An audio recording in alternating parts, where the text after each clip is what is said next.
Hablemos del Congreso de la República, Lore, porque lo que ocurrirá esta tarde será una verdadera batalla por el Ministerio de Defensa. Interpelan al general en situación de retiro Jorge Chávez Cresta, cabeza del Ministerio de Defensa, coordinador principal entre la Presidenta y las Fuerzas Armadas. Es el ministro que te decía, tiene un rol de hombre fuerte en el gobierno de la Presidenta. Es quien está liderando la articulación en torno a la respuesta que dará el país ante el niño.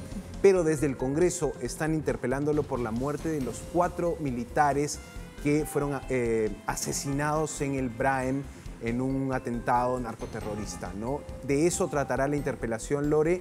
Más de 10 preguntas que tendrá que responder el ministro Jorge Chávez. Pero te digo, ¿cómo está la temperatura en las bancadas? Ajá. ¿Qué dicen los congresistas? Muchos partidos, de derecha sobre todo, a favor de una censura. Avanza País la promueve, pero otros partidos se suman a través de, por ejemplo, algunos congresistas, sobre todo los congresistas exmilitares, Roberto Quiabra, José William Zapata, se muestran a favor de que el ministro salga del cargo.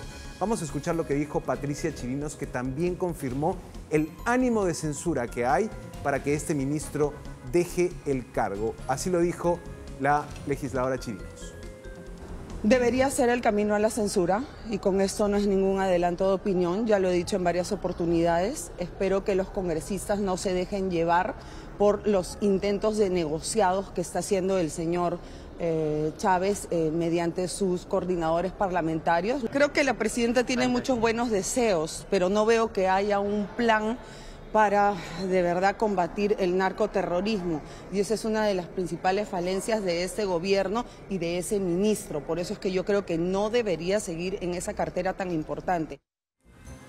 Ahí está, Valor, entonces la respuesta de Patricia Chirinos. Ese parece ser el ánimo de varios grupos políticos, incluso hasta el vocero de Perú Libre, o en este caso hablamos del ex vocero de Perú Libre, el congresista Flavio Cruz, ha dicho: mi opinión personal es ir por la censura. La censura llega en un momento crítico. El sector defensa está organizando la respuesta ante el niño. Y te digo, sería la segunda vez que interpelan a este ministro. Claro, es que entendería que las bancadas de derecha no les interesa que el Ministerio de Defensa se encargue de la política de prevención y reacción contra el fenómeno del niño. Ellos quieren un ministro mano dura de operativos contra el narcoterrorismo, contra la delincuencia. Si pueden salir a patrullar las calles y a meter bala a diestra y siniestra, también. Ellos quieren un ministro que se dedique al tema seguridad.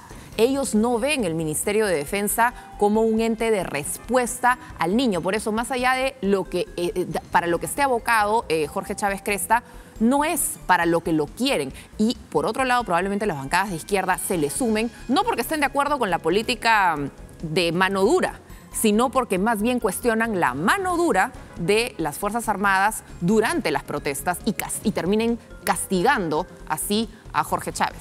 Un solo partido se muestra en contra claramente de la censura: Alianza para el Progreso. Bueno, Alianza, ya pues. aliado del gobierno, el partido de César Acuña genera cierta defensa al ministro de ese sector. Vamos a ver cómo responde a las preguntas esta tarde. 4 de la tarde empieza la sesión de interpelación. Te decía, Fuerza Popular allí todavía mantiene en secreto qué piensa de este ministro, pero fue Fuerza Popular, el grupo político que interpeló a este ministro en marzo de este año. ¿Te acuerdas la muerte de los 6 militares en el río Ilave? Sí, claro. Bueno, a partir de eso se generó una moción de interpelación que no terminó en la censura, por eso el ministro sigue en el cargo, pero esta vez podría sí esta interpelación acabar en la salida del ministro Jorge Chávez. Y te digo, es correcto lo que dices. El análisis desde el Congreso es seguridad, políticas antiterroristas.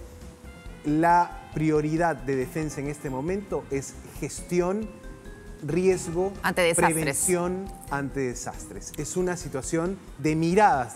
Sí, son dos miradas distintas de lo que debe hacer en estos momentos o cuál debe ser la prioridad del Ministerio de Defensa.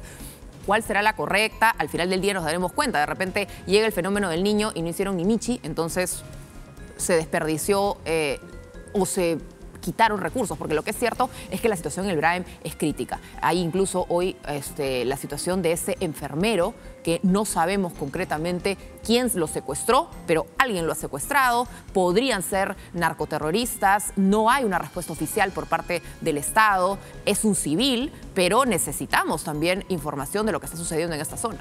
Sí, es una situación compleja esta del personal médico que trabaja en esa zona de emergencia, en la medida que incluso la violencia que se puede vivir ahí, la poca seguridad que hay, la presencia todavía de operadores del narco en esa zona, han hecho que muy pocos trabajadores de salud quieran ir a trabajar. Es que es muy riesgoso, claro, expones tu vida. Y la situación. Hoy hablaba el ministro de Salud en torno a esto y decía, nos está faltando información desde el sector interior. Queremos saber qué pasó y a partir de eso podríamos mandar refuerzos a la zona, pero ¿qué trabajador de salud va a querer ir a una zona? Y lo dice el mismo ministro de Salud, nos falta información del interior, nos falta información del Ministerio de Defensa, porque las bases son del Ministerio de Defensa en la zona del BRAEM. Entonces, allí sí necesitamos un poquito más de comunicación sobre, ok, me estoy concentrando en trabajar la política de prevención del fenómeno del niño. Muy bien, pero ¿qué estoy haciendo para atacar los remanentes narcoterroristas que están poniendo en peligro ya no solamente a la población militar destacada en la zona o la policial, sino a la población civil? Tal cual, Lore. Así está la situación, pero tendremos un momento importante en el Congreso. A partir de las 4 de la tarde vamos a escuchar con qué ánimo llegan los parlamentarios. El ministro responde las preguntas, inmediatamente después se da el debate. Deben estar de mal humor por el partido, así que van a salir con todo. Ajá. Muy bien, más información contigo. Estamos a las 7 de la noche en el Buenas Nuevas, Malas Nuevas. Yo los espero allí en las redes sociales de Latina. Los veo. Nos vemos mañana con más información. Gracias.